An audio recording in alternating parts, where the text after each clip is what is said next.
blessed us with your almighty power.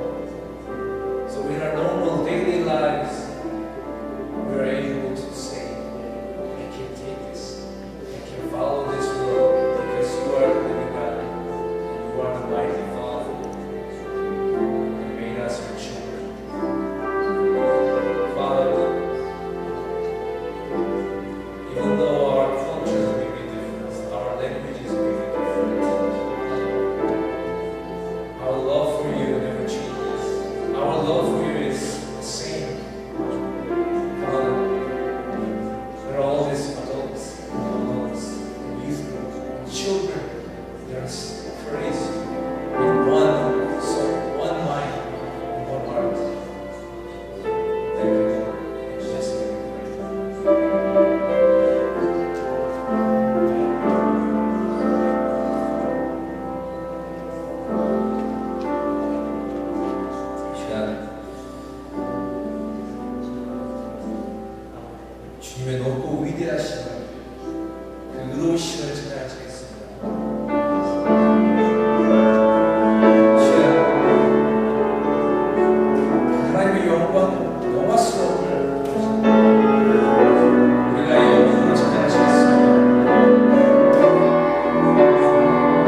시간 우리 영혼으로 하나님을 찬양하게 하시니 감사합니다.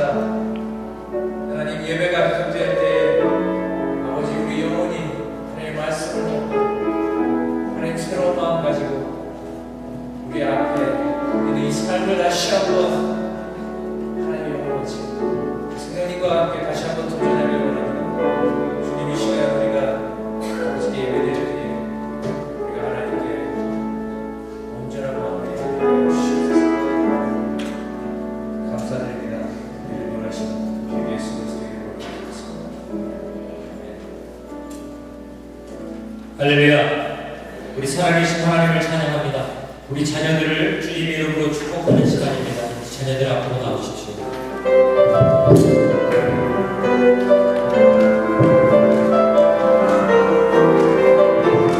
우리 함께 힘차게 박수 치며 우리 자녀들을 축복하겠습니다.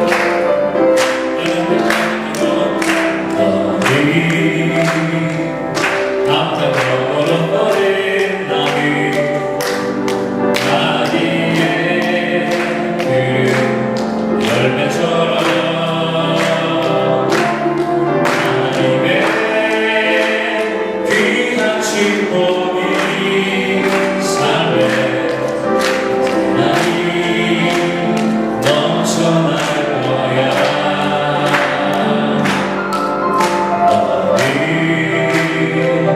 어떤 시련이 와도 늘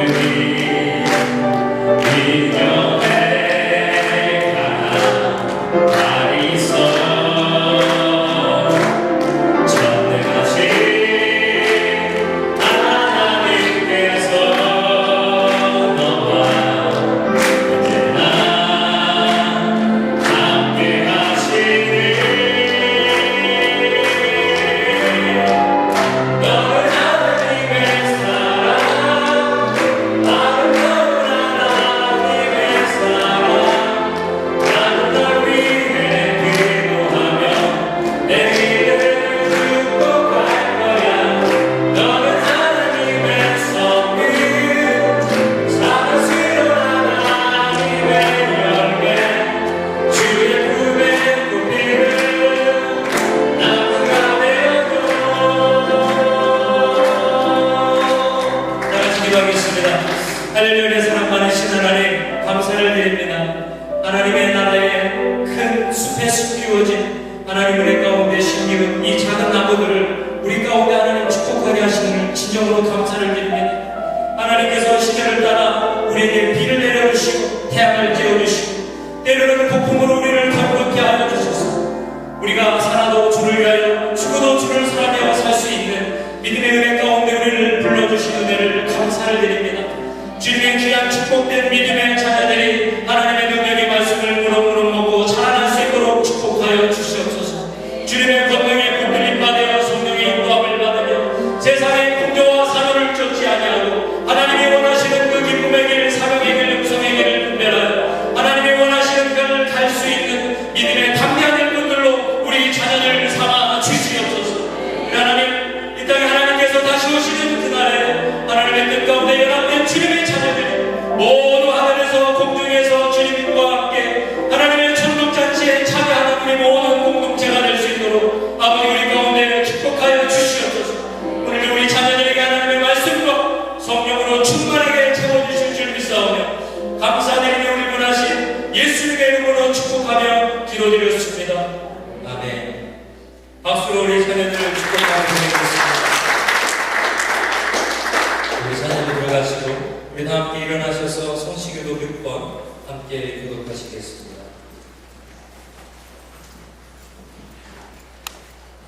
제가 먼저 읽겠습니다. 여호와여 주의 장막에 유할자 두고 오며 정직하게 행하며 공의를 일삼으며 그 혀로 참소치 아니하고 그 거색에 행악지 아니하며 그 눈은 망령된 자를 멸시하며 그 마음에 선한 것은 해로울지라도 변치 아니하며 뇌물을 받고 무리한 자를 해치지 아니하는 자니 면을 행하는 자는 영영이 요동치 아니하리라. 아멘. 제자리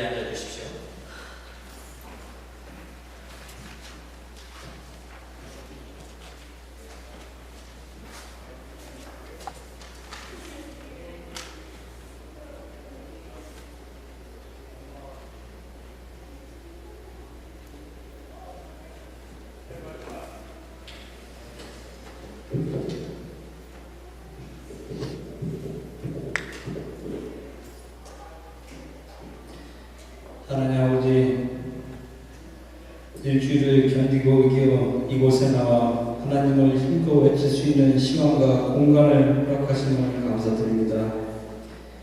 저희 성도들은 오늘도 하나님이 살아계심을 함께 느끼며 찬양하기 원하오니 말씀에 담아받고 교제의 평강이 흐르는 축복의 시간을 내려주시옵소서.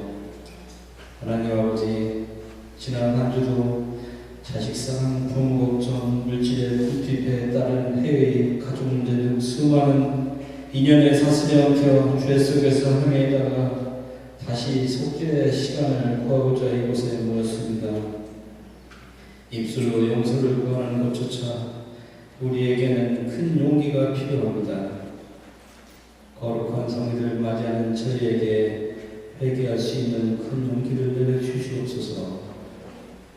말씀이 바다에서 마음껏 쉬면서 죄 씻음을 받을 수 있도록 저희에게 넉넉한 마음을 내려주시옵소서. 하나님 아버지, 저희 창빛 공동체는 이곳으로 예배절을 옮긴 후에 새로운 현실을 경험하고 있습니다. 오늘 장로 교회와의 공생을 통하여 가진 자의 궁핍함과 피곤함도 보여주시고 못 가진 것에 대한 불편함도 느끼게 됩니다.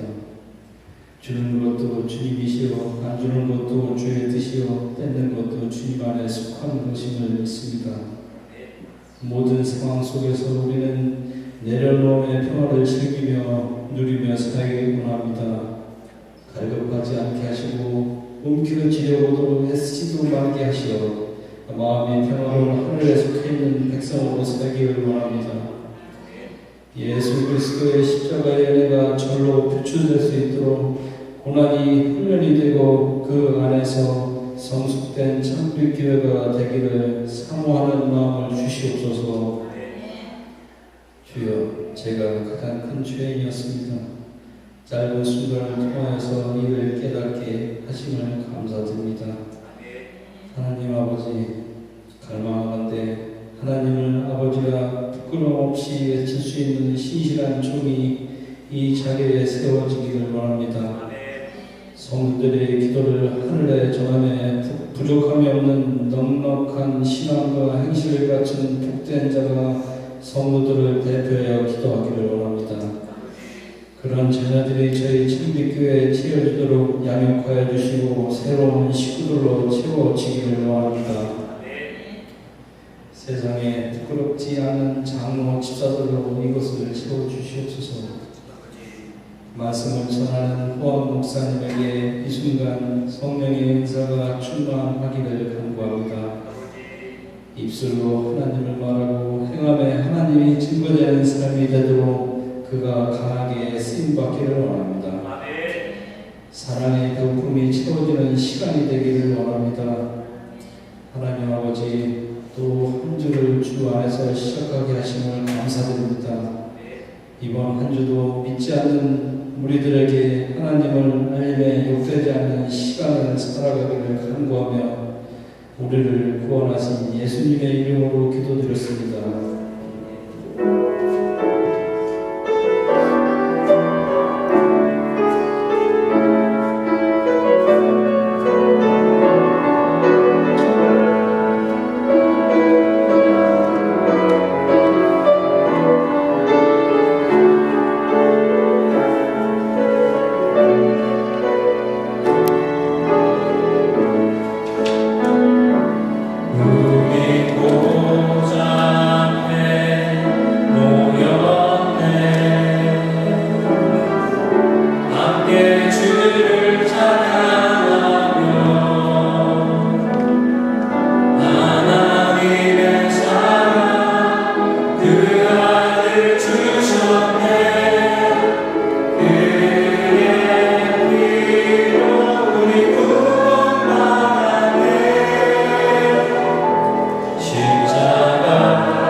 같이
사도행전 24장 21절로 27절의 말씀입니다. 다 찾으신 줄로 알고 우리 한 소리로 같이 합독하도록 하겠습니다. 시작. 다만 나는 그들 가운데 서서 오늘 내가 여러분에게 재판을 받고 있는 것은 죽은 사람들의 부활과 관련된 문제뿐입니다 하는 한마디를 부르짖었을 뿐입니다. 벨릭스는 그 부와 관련된 일을 자세히 알고 있었으므로 천부장 루시아가 내려오거든 당신들의 소송을 처결하겠소 하고 말하고서 신문을 연기하였다. 그리고 백부장에게 명령하여 바울을 지키되 그에게 자유를 주고 그의 친지들이 돌아가 주는 것을 막지 말라 하였다. 며칠 뒤에 벨릭스가 유대 여자인 자기 아내 루시아와 함께 와서 바울을 불러내어 그리스도 예수를 믿는 믿음을 설명하는 반론을 들었다. 바울이 정의와 절제와 장차올 심판을 두고 말할 때에 벨릭스는 두려워서 이제 그만하면 됐으니 가시오. 기회가 있으면 다시 당신을 부르겠소 하고 말하였다. 동시에 그는 바울에게서 돈을 받을까 하고 은근히 발에서 바울을 자주 불러내어 이야기를 나누었다. 부회가 지난 뒤에 보르기오 베스토가 벨릭스의 후임으로 재직을 맡게 되었다. 그런데 벨릭스는 유대 사람의 관심을 사고자 하여 바울을 받은 채로 내버려 두었다. 아멘. 같이 기도하겠습니다. 은혜와 사랑이 많으신 하나님 감사드립니다. 오늘도 하나님께서 이렇게 귀한 주일을 맞이하여 하나님 아버지를 아버지라 부르며 예수 그리스도를 나의 구주라 칭하며 성령의 인도하심을 받아 하나님께 나와 예배할 수 있도록 보내주신 하나님 감사를 드립니다. 이 시간에 성령께서 모든 예배를 다스려 주시고 말씀 가운데 성령으로 역사하여 주셔서 주님의 말씀이 우리 마음 가운데에 온전히 뿌려질 때에 하나님의 말씀으로 30배, 60배, 100배의 결실이 맺어지는 귀한 시간 되게 하여 주시옵소서. 오늘도 하나님 우리와 함께 하심을 감사드리며 우리 원하신 예수님의 이름으로 기도드렸습니다. 아멘. 할렐루야.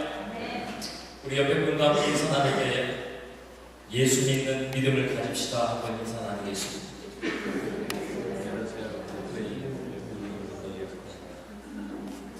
인사가 참 낯설죠. 저와 여러분이 다 예수 그리스도를 우리의 구주로 영접하고 믿었기 때문에 이 자리에 나와서 예배하게 되는 줄 믿습니다. 세상에는 근데 종류가 여러 가지의 믿음이 있습니다.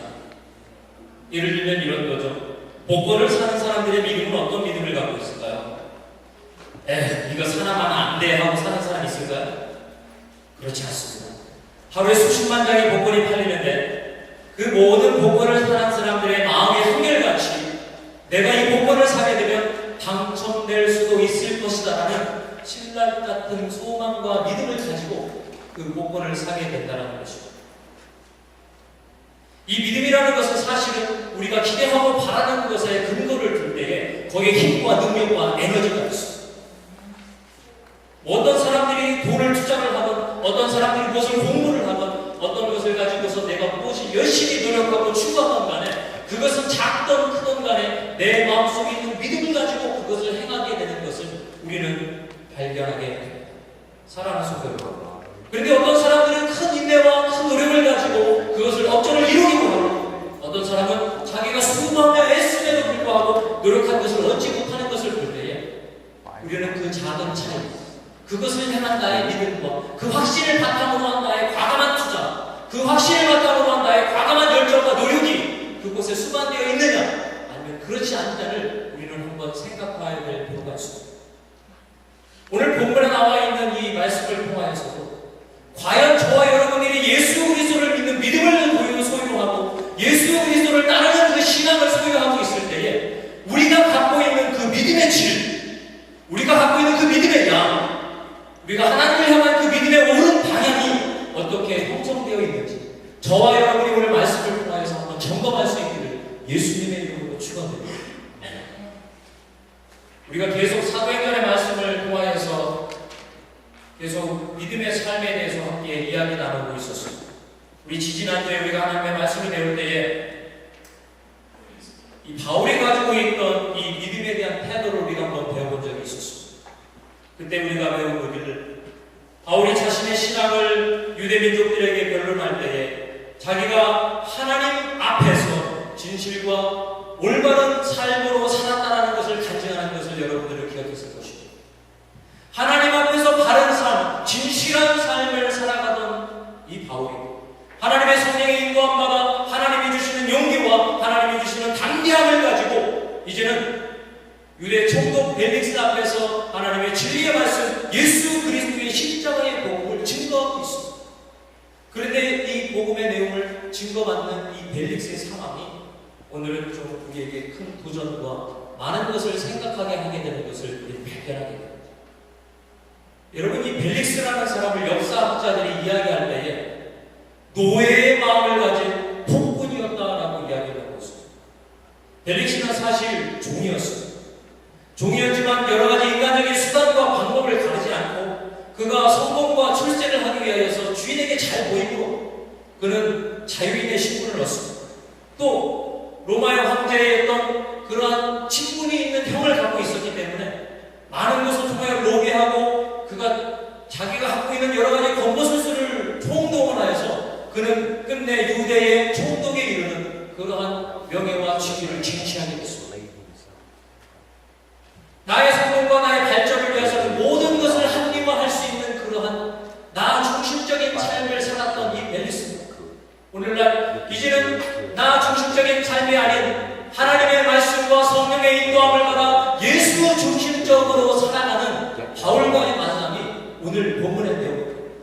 오늘 본문의 내용을 다시 한번 보면요, 지금 유대 바울을 고소하는 제사장들과 변사들이 나와서 바울을 고발할 때에 바울의 변론이 오늘 첫 번째 이야기입니다. 다만 나는 그들 가운데 서서 오늘 내가 여러분에게 재판을 받고 있는 것은 죽은 사람들의 부활에 관련된 문제뿐입니다. 지금 바울은요, 율법주의자였으면서 바리새였으면서도 불구하고 부활하신 예수 그리스도를 다메섹 성상에서 만나고 부활하신 예수 그리스도를 증거하는 것이 자기의 삶의 의무이며 하나님께서 주신 귀한 직분임을 깨닫고 담대하게 가는 곳마다 부활하신 예수 그리스도를 증거하였습니다. 그런데 예수 그리스도가 증거되는 곳마다 하나님의 역사가 나타납니다. 율법주의와 권위주의에 물들어있던 이스라엘 백성들이 참 자유와 해방이 일어날 때에 세상의 권세를 갖고 있었던 유대주의자들은 바울을 누구보다도 미워하고 증거하게 됐던 것입니다. 그래서 끝내 그를 이 로마의 재판선상에서 심판하는 자리에 그를 모함하고 정죄하는 내용, 그것에 대해서 변론하는 바울의 답변은 나는 오직 부활에 대해서 증거했다. 나는 오직 부활하신 예수에 대해서 이야기했다. 그것이 사실이며 그것이 진실이다라는 외치고 있는 것입니다. 그때 이 벨릭스는 이 복음에 대해서 알고 있었다라는 것을 본문을 통하여 우리는 이야기를 이해할 수 있습니다. 그때의 벨릭스가 천부장 루시아가 오면 너에 대해서 조금 더 자세히 신문하겠다. 그리고 돌아가라고 합니다. 그리고 그 다음 절에 보니까 24절에 보면 그 뒤에 벨릭스가 유대 여자인 자기 아내 드루실라와 함께 와서 바울을 불러내요. 그리스도 예수를 믿는 믿음을 설명하는 강론을 들었다라고 나와 있습니다. 오늘 새로운 인물이 하나 등장하는데요. 이 드루실라라는 여인은 일찌감치 시집을 갔던 여인입니다. 그런데 이 벨릭스의 유혹에 넘어와서 이혼하고 다시 벨릭스와 함께 재혼을 하게 되었습니다. 벨릭스는 벌써 이번째가 세 번째 결혼이었습니다. 자기의 정욕과 자기의 쾌락을 위하여서 다른 사람의 가정도 과감하게 깨뜨릴 수 있는 하나님이 정하신 법이 없는 무법자의 삶을 벨릭스는 살고 있었습니다. 두루실라 또한 마찬가지입니다. 이 여인의 출신에 대해서 성경에서 이야기하고 있는데요, 그 여인은 유대 가정에서 자란 유대인의 여자라는 것을 우리는 기억하게 됩니다. 하나님의 율법과 하나님의 뜻을 따라 살아가는 백성이 쉽게 시집간 것을 저버리고 이혼하고 재혼한다는 것은 쉬운 결정이 아니었습니다. 그녀 또한 자기의 정욕과 쾌락을 위하여서 하나님의 법과 하나님의 질서 또한 과감하게 깨뜨릴 수 있는 그러한 법이 없는 여인이라는 것을 우리는 알 수 있게 됩니다. 이러한 가운데 있는 이 두 사람에게 바울이 예수 그리스도를 믿는 믿음에 대하여 이야기하고 있습니다. 사랑하는 성도 여러분, 저와 여러분은 예수 그리스도를 믿는 믿음을 소유하고 있는 것입니다. 이 믿음은요, 우리의 노력으로 된 것이 아니며 우리의 공로로 주어진 것이 아니고 우리가 재수 좋게 운이 좋아 얻은 것이 아니라 우리를 위하여서 흠없고 티없는 우리 주 예수 그리스도께서 십자가의 희생으로 말미암아 그의 부활하심에 동참하는 은혜를 우리에게 주시기 위하여서 성령으로 말하여 주신 하나님의 귀한 존귀한 선물인 줄 믿습니다. 이 하나님의 선물인 믿음을 소유한 백성들이 오늘날 예수 그리스도를 믿는 믿음을 소유하고 그 믿음을 행하며 그 믿음을 지키며 증거하며 살아가는 것이 그리스도인의 삶의 본질이고 핵심이 되는 것입니다. 그러면 오늘 그 바울이 이야기한 그 믿음이 과연 무엇이냐? 오늘 이 강론이 언제 시작해서 언제 끝난지는 알 수 없으나 바울이 이야기한 이 세 가지 주제는 우리 신약 성경을 통하여서 깊이 다뤄지고 있는 중요한 주제입니다. 그것이 어떠한 것이 있느냐 한번 우리 같이 말씀을 통하여 발견해 보세요. 24장 25절에 보니까요, 바울이 세 가지를 펠릭스에게 이야기하고 있습니다. 첫 번째는 무엇입니까? 첫 번째는 정의. 두 번째는 뭘 이야기하고 있습니까? 절제에 대해서 이야기하고 있습니다.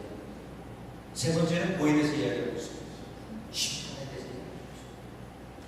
그가 어떠한 얘기를 했는지 성경은 정확하게 이야기하고 있지 않지만 본문의 내용을 비춰볼 때에 펠릭스가 심한 두려움에 떨게 되었다는 것을 우리는 알게 됩니다.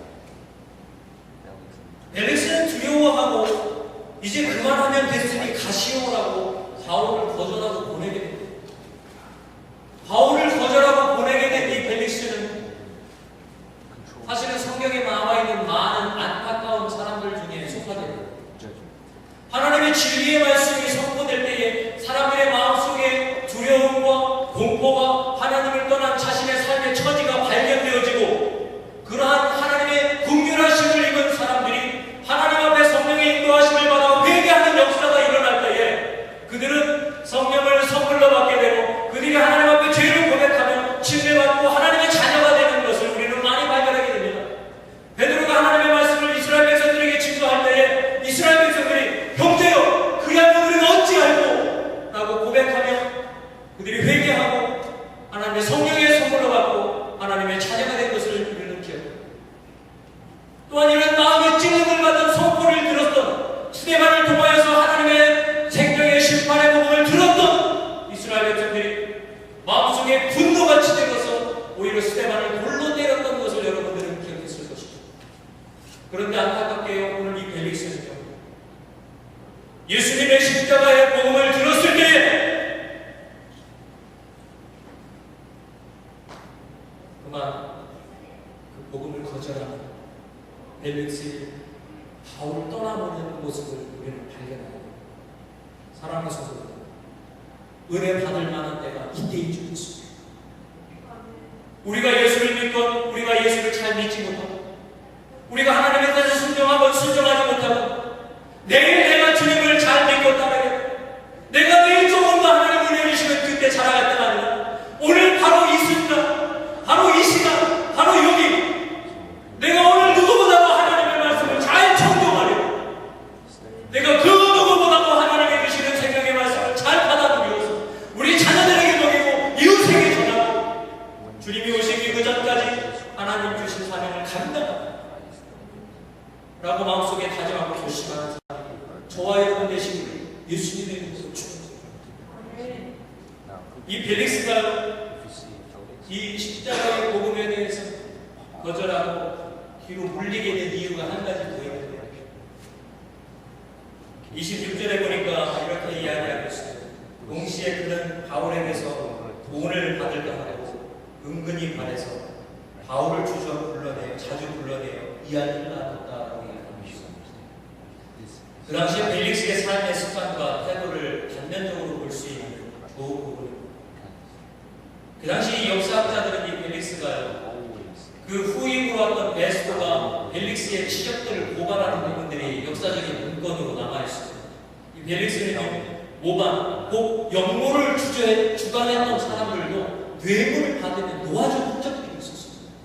로마에 저항하고 이 로마의 통치를 거부하고 밀란을 일으켰던 사람들마저도 그에게 상당 합당한 뇌물을 주면 놓아줄 수 있는 사람.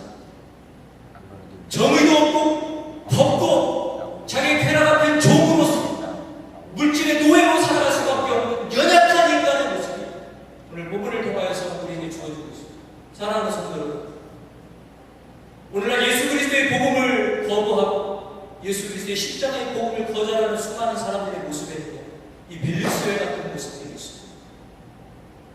그들은 자기가 잘나고 똑똑하고 갖고 있는 재물과 여러 가지 명성과 자기들의 지위를 가지고 이 땅에서 호령하며 잘 살고 있다라고 착각하지.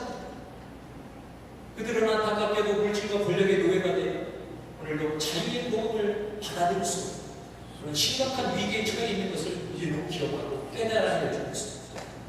사랑하는 성도 여러분, 저와 여러분이 만일 길이요 진리요 생명이시고 진리로 너희를 자유케 하라는 그 진리의 음성 가운데 초청하니 진정한 주님만의 참 자유입니다. 그 자유를 세상의 물질에 종되어 있는 사람들에게 나가서 전하고 선포하는 것이 합당한 줄 믿습니다.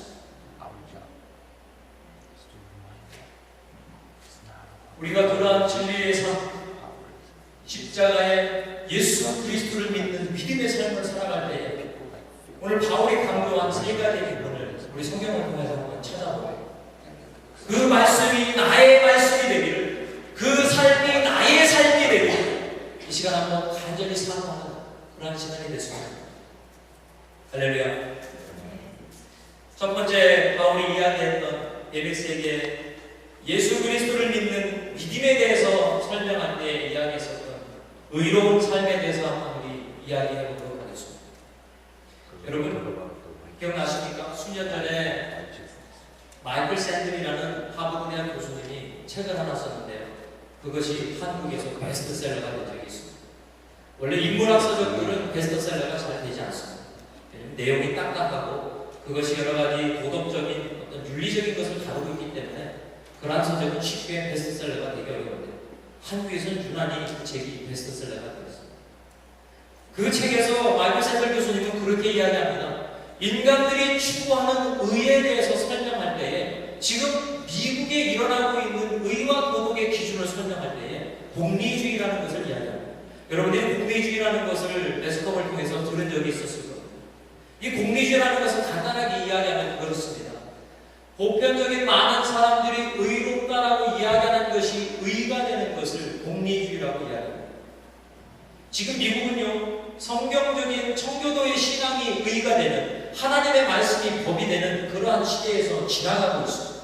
더 이상 이 미국은 하나님의 말씀이 법이라고 이야기하고 있지 않습니다. 여러분, 얼마 전에 스노든이라는 사람이 미국에서 불법적으로 많은 사람들 개인의 정보들이 도청되어지고 감청되어지는 것에 대해서 스스로 미국에게 고발한 적이 있습니다. 그런데 참 재미난 것은 맨 처음 스노든이 그것을 고발하고 그 비리에 대해서 폭로한 것에 대해서 거의 50대 50의 사람들이, 어떤 사람은 스노든이 정직하게 행하였다라고 이야기하고, 어떤 사람들은 이 사람은 나라에 해를 끼쳤기 때문에 이 사람은 잘못했다라고 이야기했어요. 그런데 매스컴을 통하여서, 스노든을 통하여서 이루어진 국가적인 피해, 국가적인 여러 가지 데미지를 보도하는 자료들이 넘쳐나기 시작하니까요, 여론이 확 바뀌기 시작했는데요. 나중에는 60% 이상의 사람들이 스노든은 나쁜 사람이고 스노든은 잘못했다라고 이야기하고 있습니다. 여러분, 성경에서 우리에게 가르쳐주시는 진리는 간단합니다. 예를 예라고 하고 아니오를 아니오라고 하는 것입니다. 내가 FBI가 됐건, 내가 CIA가 됐건, 내가 대통령이 됐건, 내가 주방장이 됐건, 내가 컨스트럭션 하는 사람이 됐건, 내가 비즈니스를 하는 사람이 됐건, 내가 의사가 됐건 간호사가 됐건 간에 맞는 것을 맞다고 이야기하고 틀린 것을 틀리다라고 이야기하는 것이 하나님이 우리에게 주신 의요, 하나님이 우리에게 주신 윤리가 되는 것입니다. 그런데 어느 날부터 사람들이 자기의 배와 자기의 주머니와 자기의 체면과 자기의 명성과 자기의 유익을 위하여서 이제는 더 이상 진리라고 이야기하죠. 예를 아니라고 얘기하는 그런 시대가 된 것입니다.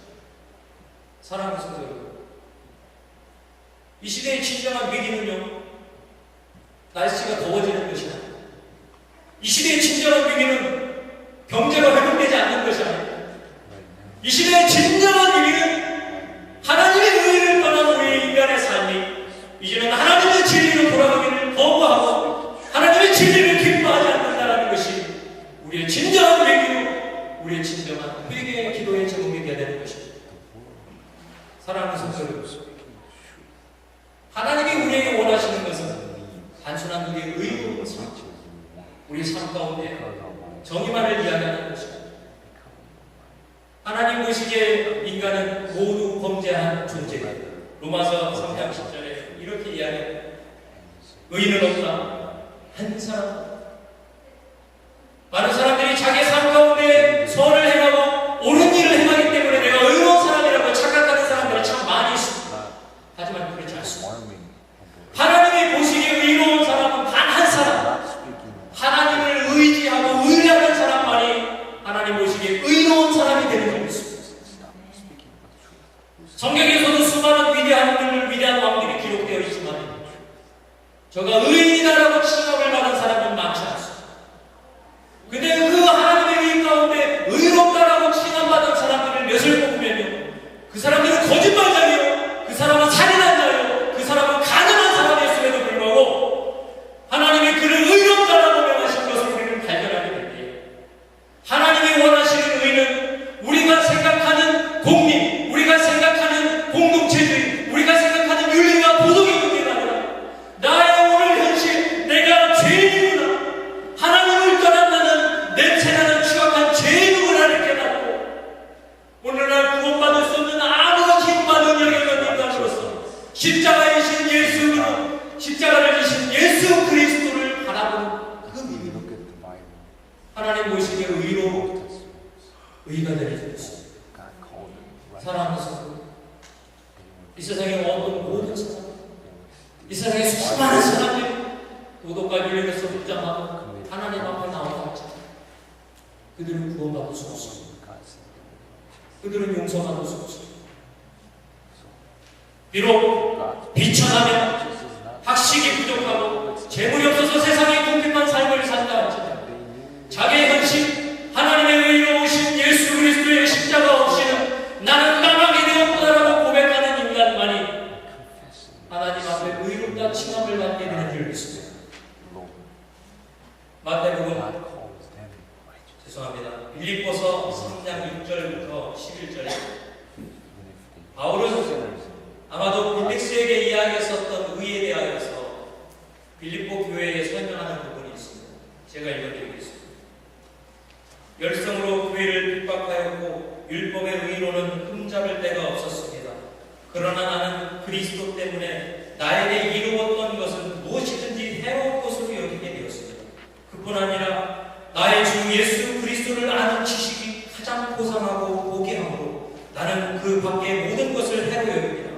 나는 그리스도 때문에 모든 것을 잃었고 그것을 오물로 여깁니다. 그것은 내가 그리스도를 얻고 그리스도 안에 있음을 인정받으려는 것입니다.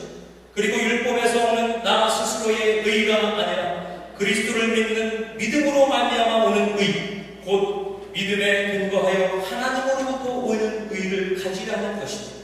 내가 바라는 것은 그리스도를 알고 그분의 부활의 능력을 깨닫고 그분의 고난에 동참하여 그분의 죽으심을 본받는 것입니다. 그리하여 나는 어떻게 해서든지 죽은 사람 가운데 살아나는 부활에 이르고 싶습니다. 할렐루야. 바울이 하나님 앞에 부활을 소유한, 하나님의 나라를 소유한 천국 백성으로 살아가는 유일한 방법은 예수 그리스도를 구주로 영접하는 믿음으로부터 얻어지는 의가 하나님의 자녀가 되는 의를 선포하고 있는 것입니다. 사랑하는 성도 여러분, 아마도 벨릭스는 자기가 갖고 있는 권세와 자기가 갖고 있는 물질로 사사를 행하실 수도 있습니다. 그가 때로는 착하게 행실을 했을 수도 있습니다.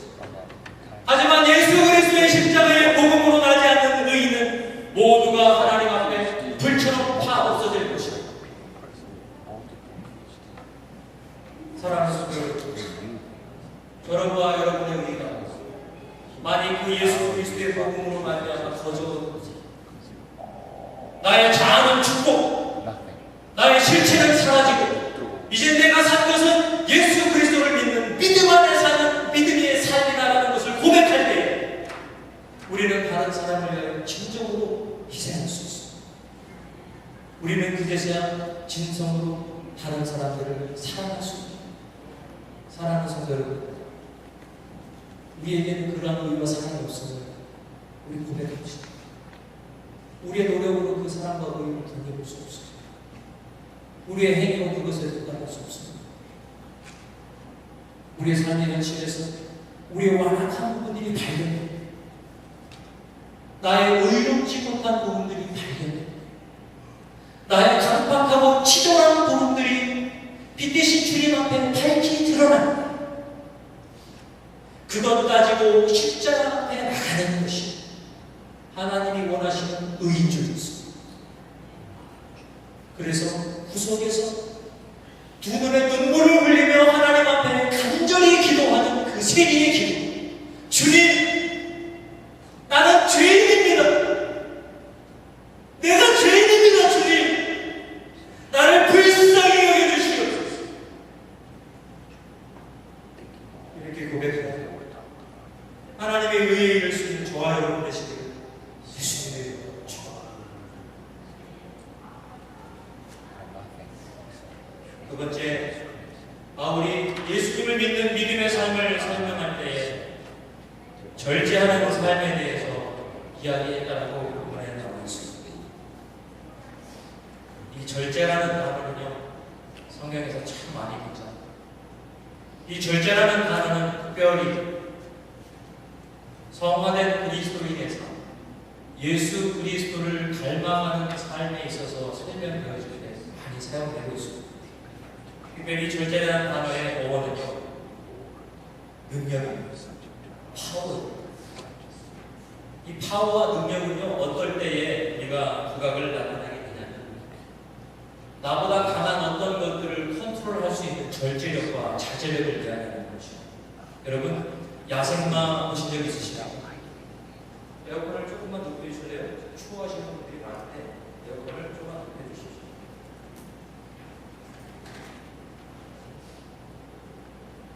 여러분, 저기 오션시티 쪽에 가면 나코탱이라는 학이 있습니다. 나코탱이라는 학에 가면요, 거기는 아직도 야생마들이 뛰어놀고 있습니다. 야생마들이 뭐 가까이 오는 경우도 있지만 대부분 멀리서 뛰어노는데요, 정말 힘차고 아름답습니다. 하나님이 만드신 여러 생물들 중에서 참 아름다운 생물 중에 하나가 말인 것 같습니다. 근데 그 야생마들이 언제나 이렇게 재미있고 활기차게 뛰어놀면서 그 자유를 만끽하는지, 어떨 때는 그 야생마를 한번 타보고 싶은 생각이 듭니다. 그런데 이렇게 소구 영화나 그런 걸 보면 말을 그냥, 야생마를 잡아서 그냥 타지 못해요. 그렇죠? 야생마를 어떻게 한다면 타죠? 말을 잡아와서 길을 들이죠. 그래서 말을 잘 다스리는 조련사가 그 말을 잘 먹이고 친근감을 가지고 또 일정하게 대화할 수 있는 여러 가지 것들을 가르치고, 그 다음에 나중에 사람이 올라타도 그것을 뿌리치지 않고 잘 원하는 곳으로 갈 수 있도록 훈련되어졌을 때에 그 말이 사람들이 원하는 데 운송수단으로 일하는 데 쓰임받을 수 있는 그런 유용한 말이 되는 것입니다. 이 절제라는 단어가 그와 비슷합니다. 우리는요, 하나님의 형상을 따라 지음받은 존귀한 자녀이기 때문에 하나님이 주시는 권능과 은혜 가운데 하나님이 주시는 엄청난 에너지를 소유하고 있습니다. 에어컨이 지금 계속 돌아가고 있는데요. 박성호 지사님 나와서 해주십시오.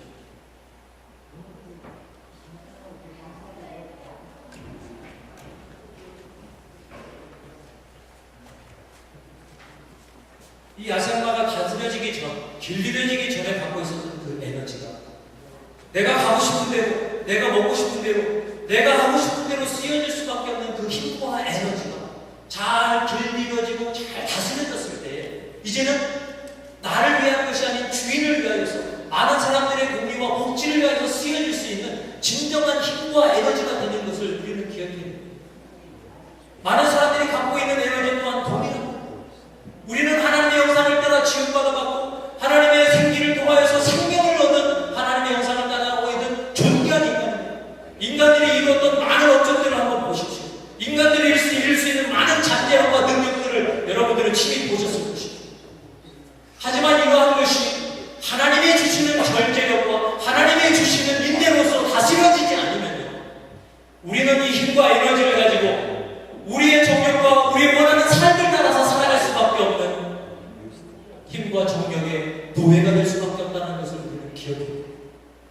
그래서 우리는 하나님의 주신 이러한 포텐셜, 하나님이 우리에게 허락하신 이 잠재력을 하나님의 주시는 능력으로 말미암아 다스리고 조절하는 것이 믿는 성도의 삶의 의무가 되는 줄 믿습니다. 여러분, 우리가 인생 가운데 많은 것을 절제하고 다스리며 살 수 있지만 가장 그 절제하기 힘든 것이 어떤 것 같습니까? 여러분 생각할 때 많은 생각들이 스쳐가죠. 개인적으로 생각할 때 혀가 아닌 것은 이 혀라는 것이 참 짧고 볼품없는 것이죠. 이 혀 때문에 사람의 목이 있죠. 이 혀 때문에 사람이 주저앉습니다. 이 혀 때문에 사람이 살아나게 됩니다. 사랑하는 성도, 우리가 하나님께서 허락하시는 절제를 구할 때 우리 혀를 절제할 수 있는 은혜를 구한다면 이것은 실로 아름다운 찬양하는 혀가 될 줄 믿습니다. 사람을 살리고 복음을 전하는 아름다운 혀가 될 줄 믿습니다. 우리 일상 가운데 또한 절제하기 참 힘든 것들을 이야기할 때 우리가 이야기하자면 인간의 정욕인 것입니다. 남녀와 노소를 불문하고 이 정욕적인 것들은 인간들을 끄는 힘이 상당히 강력합니다. 물질에 대한 인간의 쾌락에 이런 정욕이 끄는 힘, 이것 때문에 넘어지고 자빠진 많은 공동체와 많은 유명한 인물들이 우리 주변에 체크하고 있습니다. 그 사람들이 학식이 부족해서도 아니고요, 그 사람들이 도덕적인 성향이 부족해서도 아니고, 우리는 솔직히 시인해야 돼요. 이러한 것들이 우리를 끼는, 이러한 것이 우리를 주저뜨리고 넘어뜨리고 하는 힘이 얼마나 강한지 우리는 스스로 솔직하게 고백하고 이야기해야 될 줄 있습니다. 성도님들에게 전에 한번 이야기한 적이 있는데, 많은 사람들이 시험에 빠지는 것은 죄다. 사람들이 이상한 생각이 머릿속에 찾아오는 것은 죄다. 우리가 육신을 입고 있고 아직 죄악된 세상에 살아있기 때문에 우리가 눈으로 보는 것을 다 막을 수 없습니다. 저도 살아가면서 솔직히 예쁜 사람 보면 눈이 한 번 더 가요. 홈페이지에 뉴스가 뜨잖아요. 그럼 뉴스를 보다가 요즘에 한국에서 시구하는 여자들이 왜 이렇게 많아요? 시구하는 사진이 나오면 꼭 그 여성의 아름다운 몸을 비춰줍니다. 그럼 저는 아무 생각 없이 다른 데를 봐야 되는데 마우스는 이미 거기 가 있는 놈이 있어요. 조그만 창으로 보면 잘 안 보이니까 한번 크게 해서 골라.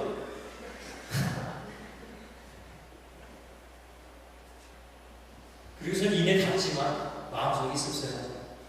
거기서 또 발견하는 건 뭡니까? 내가 아직도 이런 정욕의 세상. 사랑하는 성도 여러분, 하지만 우리에게 기회가 있습니다.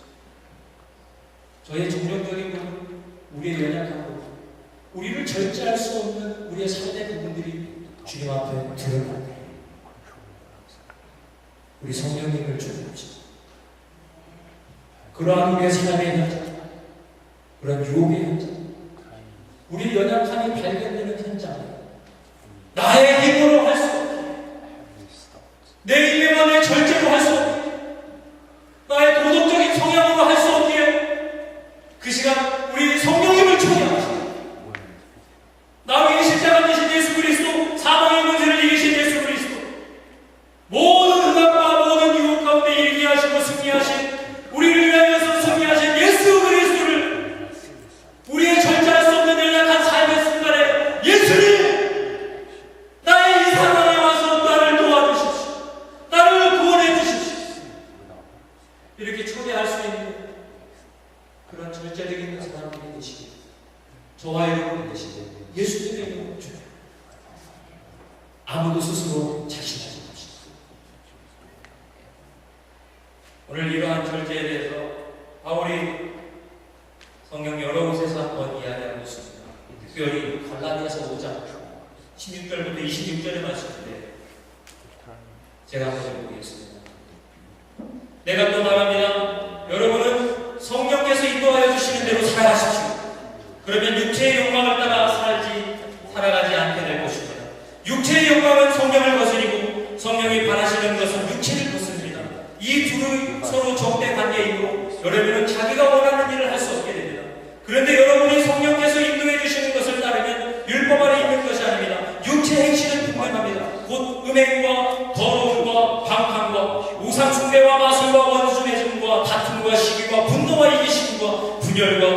풍파와 질투와 술 취함과 흥청거리며 연애와 또 이와 같은 것들입니다. 내가 전에도 여러분에게 경고하였지만 이제 또다시 경고합니다. 이런 일을 하는 사람들은 하나님의 나라를 유업으로 받지 못할 것입니다.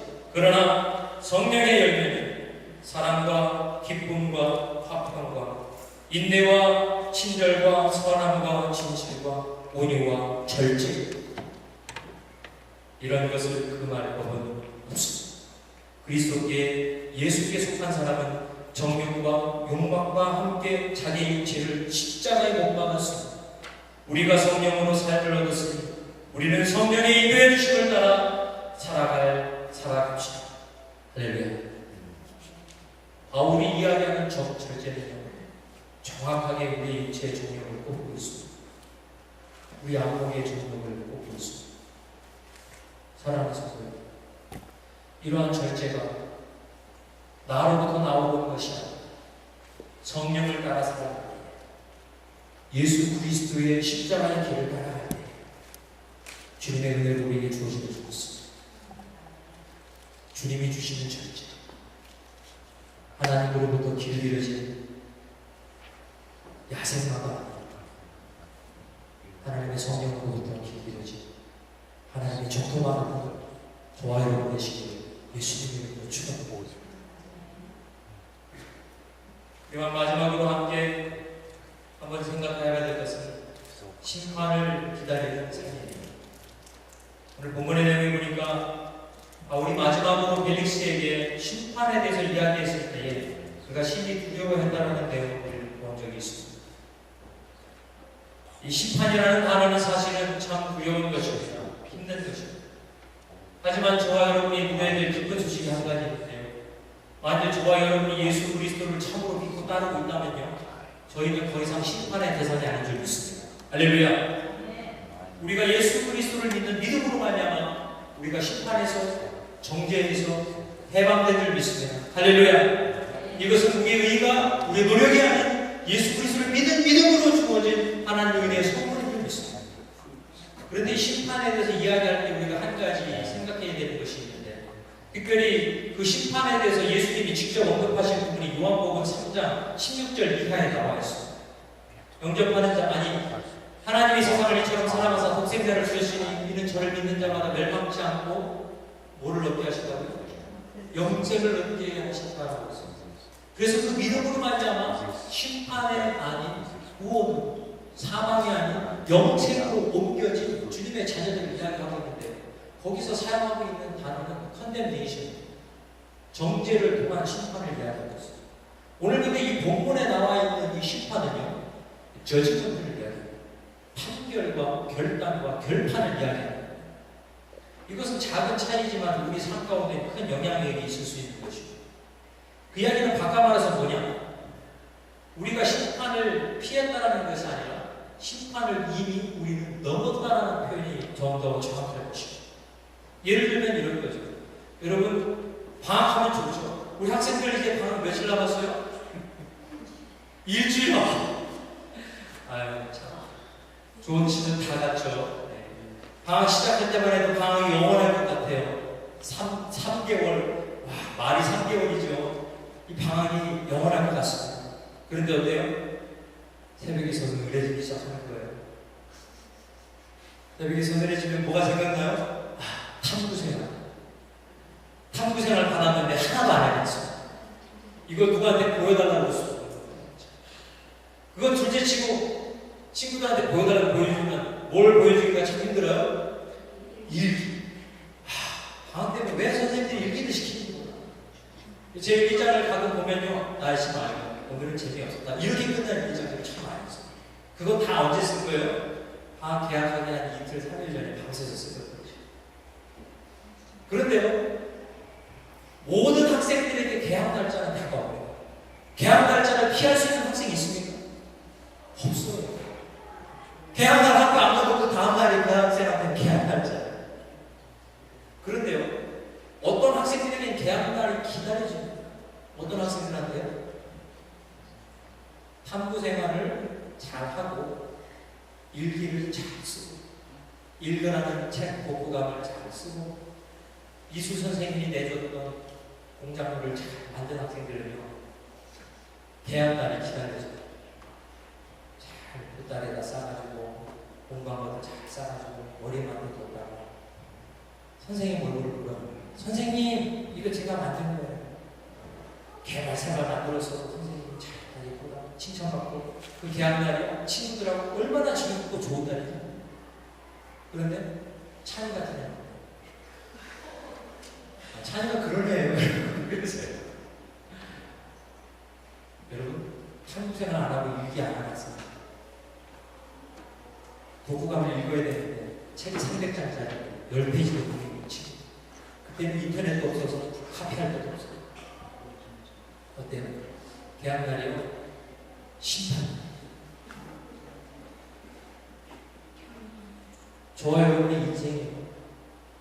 사실은 이와 같은 것이고 우리가 예수를 믿건 안 믿건 심판날은 약속이 되어 있어요. 그런데 우리가 예수를 믿는 그 믿음 안에의 삶, 오늘 바울이 강력하게 외치고 증거하고 있는 삶, 하나님이 원하시는 의로운 삶, 하나님을 의지하고 의뢰하는 삶, 나의 육체와 정령을 따라 살아가는 삶이 아닌 성령의 인도하심에 순종하며 하루하루 성령을 초대하며 그 능력과 힘으로 살아가는 삶에게는 이 심판날은 축제가 내려드리는 줄 믿습니다. 할렐루야! 이날은요 주님의 날, 주님이 오시는 날, 영원한 하늘나라의 인자에 완전히 임하는 날, 더 이상 고통과 근심이 없이 영원하신 하나님과 동행하며 하나님의 부요하심과 기쁘심을 누리는 날, 이날은요 더 이상 심판의 날, 축제입니다. 그런데 나의 의욕과 나의 정욕과 나의 만족을 위하여 살아가는 사람들은 이날이 저지르고 교만한 주님을 따르지 않고 하나님보다 나를 더 사랑하여 정령의 종이 되었던 사람, 하나님의 불의 심판과 의의 심판 가운데 정죄받고 심판받는 날, 바로 그 마지막 날입니다. 오늘 이 멜릭스의 두려움은 여기에 기인되어 있습니다. 바울이 이 진리의 복음을 그대로 증거했기에 내가 내 육체적인 정욕과 나의 성공을 위하여서 하나님의 의를 저버렸구나, 나의 쾌락과 만족을 위하여서 진리를 거부했구나, 그러므로 나는 심판받겠구나 라는 것을 멜릭스가 깨닫고 하나님 앞에 두려움으로 떨게 되는 것이죠. 사랑하는 성도 여러분, 저와 여러분이 만일 예수 그리스도를 믿는 믿음 안에 살아 이런 두려움을, 이 심판을 통해서 숙제를 잘하고 계약을 기다리는 그러한 자녀와 같이 내가 연약하고 부족하지만 성령을 의지하고 하나님이 원하시는 삶을 살아가려고 몸부림치며 살아가는 성도의 삶을 살아가는 주님 오시기 기다려집니다. 내 눈에서 눈물과 마음속에 한숨이 가시는 그날이 주님 오시는 날이라는 것을 기대하고 고대하는 하나님을 사랑하고 주님의 날을 사모하는 그러한 삶을 누리실 수 있기를 예수님을 축원합니다.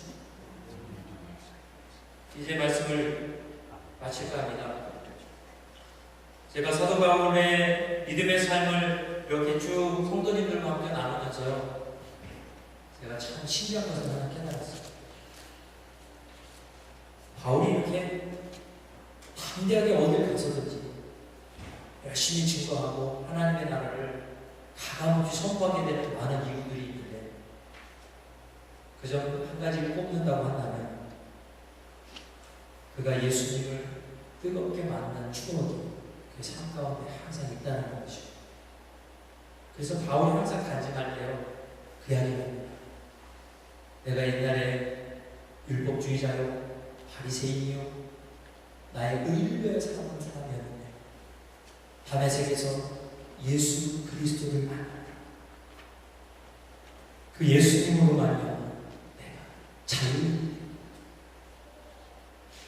그 예수 그리스도를 그 만난 경험, 그 예수 그리스도 그리스도를 체험한 그 은혜가 바울의 삶 가운데 녹아있기에 그가 많은 죽음의 위험, 강도의 위험, 강의 위험, 여러 가지 세상의 위험을 이기며 극복하며 이 복음을 증거하는 삶을 살고 있다는 것이죠. 사랑하는 성도들, 만약 여러분의 신앙생활 가운데 저와 여러분의 믿음의 삶 가운데 나의 어려움을 이길 수 있는 힘이 없다면, 그것을 극복할 수 있는 에너지와 능력이 없다면, 여러분이 예수님을 만났던 장소로 돌아가시기를 예수님의 축원합니다. 여러분이 진정한 삶의 의지와 목적을 잃어버렸을 때에 우리를 불러주시는 하나님의 그 따스하고 온유한 음성이 우리의 심령 가운데 다시금 새로 솟아나서 그 하나님의 아름다운 음성으로 말미암아 우리의 삶을 매길 수 있는 그러한 은혜와 축복이 저와 여러분의 삶의 얘기를 예수님의 이름으로 축원합니다. 그래서 이 땅을 살아가는 데 있어서의 이 삶, 하나님의 의와 하나님의 절제와 하나님의 심판, 나와 그리스도의 그 뜨거운 사랑으로 말미암아 온전히 감당되어진 그 예수 그리스도의 사랑으로 말미암아 넉넉히 이기게 되는 그러한 삶을 저와 여러분들이 누리실 수 있기를 예수님의 이름으로 축원합니다. 이 시간 한번 기도합시다. 기도할 때 주님, 나에게 그런 의가 없으며 이러한 절제가 없으며 심판을 당한 두려움밖에 없사옵니다. 아버지, 이 시간에 하나님께서 성령으로 우리 베풀어 주셔서 하나님의 허락하시는 의와 절제와 심판에 대한 사과하는 마음이 성령으로 말미암아 회복되게 하여 주시옵소서. 지금 다 같이 한번 우리 동성으로 한번 기도하겠습니다. 기도합시다. 우리와 사랑 많으신 하나님 아버지, 감사드립니다. 이 시간 하나님께서 우리 가운데 은혜 주셔서 예수 그리스도를 믿는 믿음의 삶에 대해서 사도 바울을 통하여서 이야기하시는 것을 우리가 다시 한번 듣고 깨달아야 하신 하나님의 은혜를 감사를 드립니다. 이 시간 하나님께서 우리에게 허락하신 이 생명의 말씀을 통하여서 이제는 우리가 세상의 종교와 육체의 종교의 종이 아닌 하나님의 말씀에 붙잡힌 참 자유인이며 하나님 아버지 원하시는 의유, 하나님의 기뻐하시는 절제와 하나님을 기다리고 안망하고 사모하는 심판을 사모하는 그러한 성도의 삶을 저와 여러분이, 저와 우리 성도들이 얻을 수 있도록 아버지 이 시간에 역사하여 주시옵소서. 하나님,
네, 오늘 함께 모여서 예배를 드리는 분들을 다시 한번 우리 주님의 이름으로 환영하고요.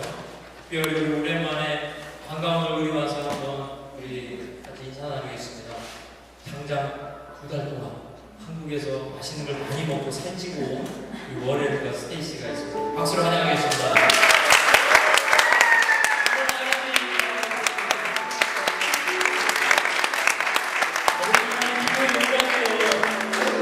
우리가 2달 동안 기도했어. 너네 이렇게 건강하게 살쪄서 오라고. 자, 그리고 또 우리 반가운 얼굴이 하나 있는데요.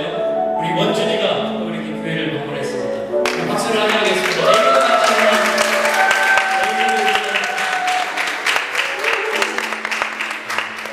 반갑습니다. 주님께서 귀한 얼굴들을 다시 만나게 해주셔서 감사합니다. 그리고 우리가 기대하던 정말 반가운 얼굴이 같습니다. 우리 임명식 집사님과 우리 임감선 저자님 박수 한번.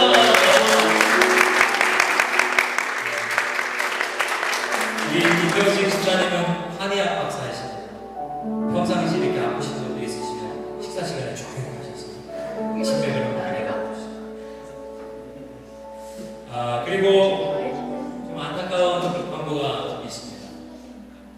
우리 그동안 우리를 위해서 많이 웃겨주시고 또 많이 먹여주시고 우리에게 또 많은 하나님의 은혜와 활력소를 전해주시는 우리 찬미교회 감초 같은 이 김명애 사모님이 귀가하십니다. 이걸 광고를 쓰다가 제가 고민했어요. 선교지 가신다 그래, 갔다 오신다 그래. 근데 지금 돌아가신 것 같습니다. 하나님이 함께 하시는 곳이 우리 주위에 있습니다. 그래서 우리 한번 이 시간 우리 사모님 한번 앞으로 보시죠.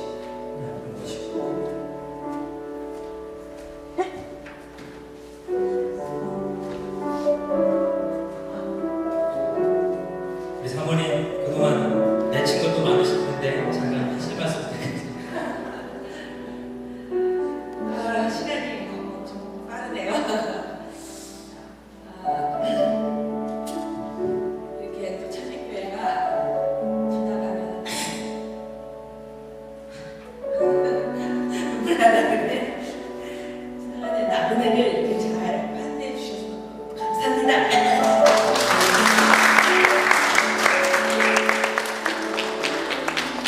저는 뭘 웃기려고 한 건 아닌데 제가 입만 열면 이렇게 웃어주셔서 제가 감사했고, 제가 생각할 때는 아프리카만 선교지가 아니라 미국이 선교지인 것 같아요. 그래서 이 척박한 선교지에서 저도 많은 기도 제목을 또 가지고 가서 기도하고 저희를 위해서 계속 기도해 주십시오. 감사합니다. 우리 교회에서 선교사님 작은 정성을 이렇게 담아서 드립니다.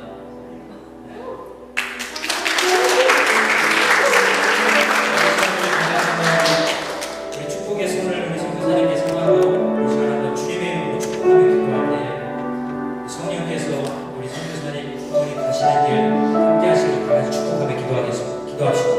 할렐루야. 성령 많으신 하나님 아버지 감사드립니다. 우리 하나님께서 이 가운데 모아주셨습니다. 하나님 발성이와 귀한 소중한 보석과 같은 땅을 우리에게 보내주시고 이렇게 하나님과 교제하고 나눌 수 있는 은혜를 주시고 감사를 드리며 너무나 하나님이 사랑하고 소중하게 하나님의 지정을 원하시고 하나님이 원하는 곳에 보내시는 줄 믿습니다. 하나님께서 하나님하신 그 땅이 하나님 회장 감사를 되게 하여 주시옵소서. 하나님 함께하는 기쁨이 회복되는 하나님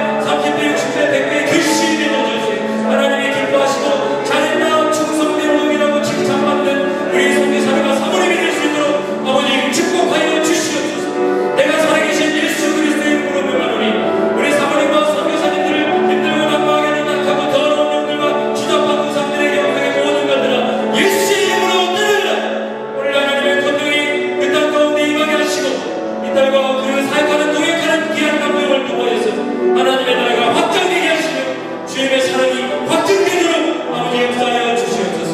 오늘 하나님께서 함께하여 주셔서 우리는 비록 하나님 잠시 만난다 헤어지지만 예수님의 사랑의 피로 우리를 묶어주심을 감사드립니다. 장소는 멀고 시간은 다를지라도 예수 안에 하나 된 우리를 어떤 것도 갈라놓을 수 없을 줄 믿사오니 주님, 우리가 주님 오시는 그날까지 서로를 위하여 기도하며 서로를 위하여서 간절히 사모하는 마음이 그치지 않게 하여 주시옵소서. 하나님 앞에 기도로 동역할 수 있도록 기회를 주시면 같이 한번 사역할 수 있도록 또한 새로운 길을 예비하실 줄 믿사오며 감사드리며 은혜를 원하신 예수님의 이름으로 축복하며 기도드렸습니다. 아멘. 박수로.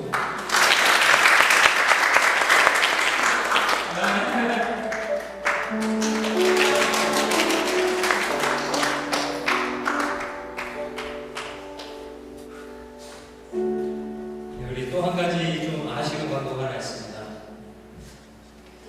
우리 이관복 전도사님이 새로운 찬양이 있으셔서 우리 그 찬양 인도를 이제 그만하시고 다른 사역들을 찾아서 가시게 됩니다. 예, 이관복 전도사님 항상 하신 얘기가 있어요. 지금 찬양팀이 자기 없어도 훌륭하니까 자기가 빨리 그만둬도 되겠냐고 항상 그러시더라고요. 근데 벌써 성도들하고 정이 들어버렸어요. 지난주에 이관복 전도사 만났더니 우리 전도사 어디 갔니? 한 주에 그만 일찍 빠진다는데도 벌써 성도님이 정이 들어가지고 저도 아쉽습니다. 하지만 어떻게 해요? 하나님이 필요하신 곳에 쓰시겠다고 하는데 놀래드려야죠. 주신 것도 하나님이시고 거두시는 것도 하나님이시니 우리가 어찌 하겠습니까? 우리 전사님 모시고 우리 인사 말씀드리도록 하겠습니다.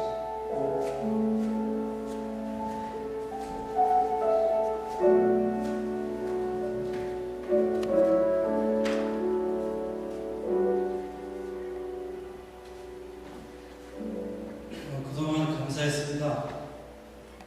그 사임이라고 해서 좀 이상한데요. 처음부터 제가 그 천빛교회 찬양팀 보고 너무 감사하고 또 제가 갖고 있는 은사로 한 3개월 정도 함께 하면서 제가 이제 찬양도 오래 했으니까 가르치면서 한 3개월 정도 같이 찬양하면 참 좋겠다 그런 말씀을 또 목사님 해주셔서 처음부터 3개월만 전도사로 사역한 것도 아니고요. 그냥 음악 선생님으로 있었던 것이고 한 2달 제가 함께 있을 때 너무 또 교회에서 훈련 잘하고 목사님 잘 가르치셔서 2달만 하고 그만두려고 했었는데 3개월을 채워야겠다 그런 마음 들었어요. 근데 찬양팀 한 사람 한 사람 보면서 또 박후군 형제님 보면서 하나님께서 크게 쓰신 마지막 때에 크게 쓰신 찬양팀이라고 확신합니다.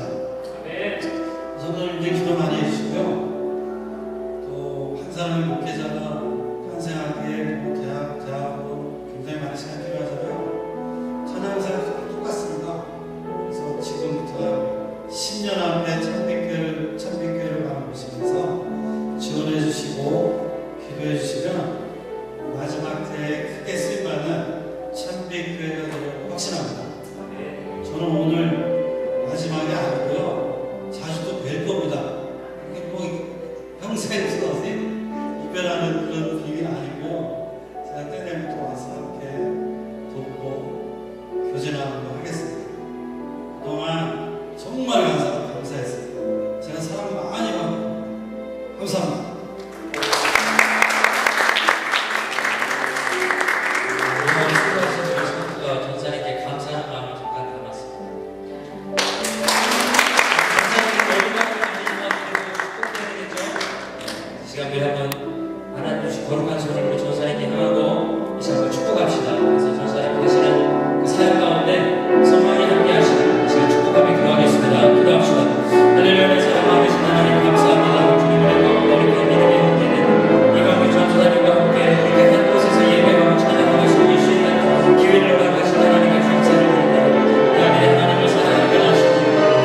9월 23일, 9월 22일 토요일에 우리 참비교회 침례식이 있습니다. 그동안 침례 교육하고 침례를 가지 못한 분들에게 좋은 기회가 될 것입니다. 비록 여러분들이 세례를 받았어도 침례를 경험하는 것을 제가 적극 권면합니다. 왜냐하면 이 침례를 통하여서 우리 육신의 죽음과 우리 영의 삶을 간접적으로 체험할 수 있는 좋은 기회가 될 것입니다. 그래서 여러분들이 비록 세례를 받으셨다 하더라도 그 세례의 의미를 저희가 해석시키고 무의미하게 하는 것이 아니라 침례를 경험함으로써 예수 그리스도의 죽으심과 부활을 이렇게 한번 우리가 간접적으로 체험하는 좋은 기회가 될 것입니다. 그래서 침례 여러분들이 비록 세례를 받으셨어도 함께 참석해 주시기를 권면합니다. 그리고 침례자 교육이 매주 토요일날 1시부터 2시 반까지 사택에서 있습니다. 그래서 앞으로 있을 4주 동안 매주 토요일날 사택에서 침례자 교육이 있으니까 여러분들이 꼭 한번 참석하셔서 침례 교육을 받으시기를 부탁드립니다. 우리 또 그동안 한국 방문한 성도들을 위해서 기도해 주심을 다시 한번 감사드리고요. 또 이번 주 금요일에는 학생부 소그룹 리더십 1캠프가 있습니다. 그래서 이번에 우리 학생부 소그룹을 개편합니다.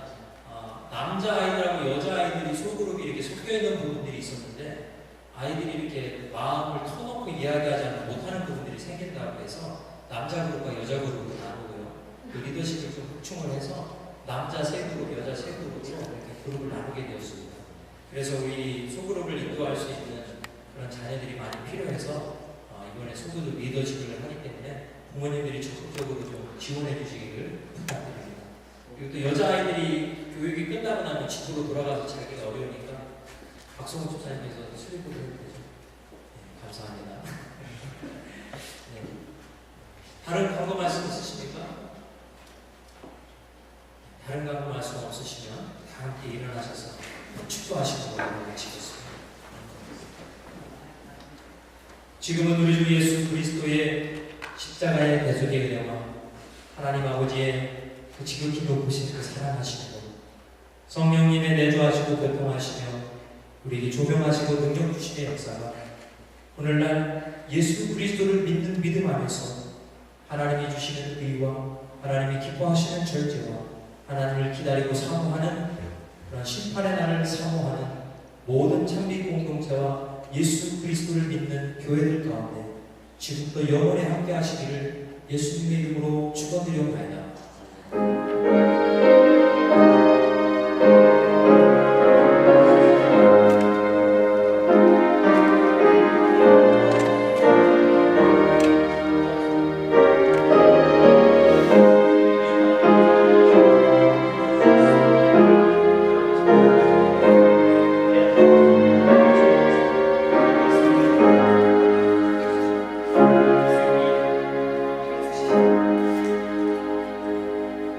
영광 받으신 하나님께 감사로 박수를